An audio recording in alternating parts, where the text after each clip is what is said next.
words that are correct. We're going to have a good year. 2024 is on its way. Don't let the election year stop you. We're going to have interest rates coming down in the middle of it.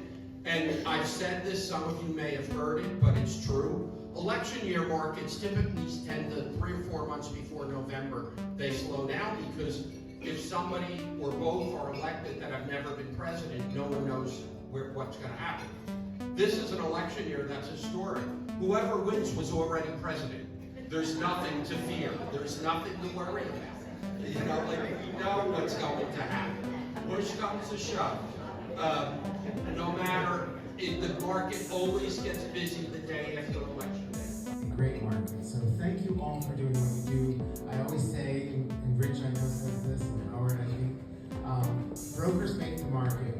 You don't wait for it, and I know you guys are making it. So it's really super, and it's really known right now. Alfred gives us a daily report, and we are way up over last year. So thank you for that. Continue to make the market. Last week we made 18%. And even thinking about like financing, a month ago 66% financing, then like 40%, then 30%. Last week it was like 22%. I'm sorry, 22%. Yeah. The reverse. Yeah. 60% cash, 40% cash, 33.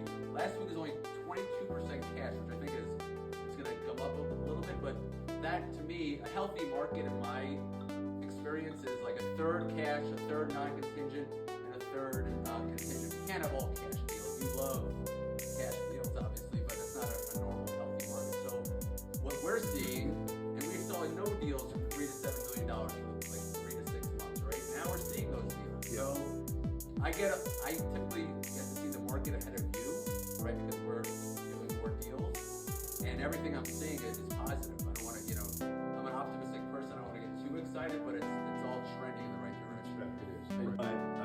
But the idea is that we're going into a lower rate environment, and frankly, the rate environment that we came out of during the pandemic, where mortgage rates were in the 3s or low 4s, was insane, because what it did is obliterate supply, and then there's nothing to sell, or very limited product to sell, and prices rise. So we have this like, sort of roller coaster that we've gone through over the last couple of years. My hope, and this is what I was saying during the frenzy, is that mortgage rates need to be in the mid-5s sort of long term and sort of stabilize, and then we don't have all this drama. This is wishful thinking. I don't know how that plays out, but I do think 2 years from now there's a high probability that that's what rates will be. But who knows? High 5s, you think? Mid-5s? Mid-5s. Mid like 5. Right. And you and I are on the same page of buy now with a higher interest rate and refinance. I said this 2 weeks ago with you also.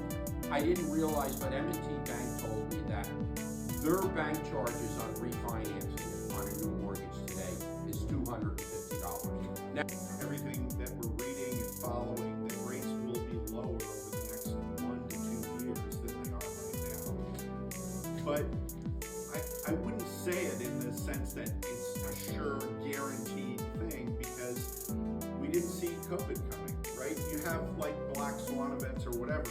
It's more like to sort of say it in a way that right now it seems reasonable to expect rates are trending lower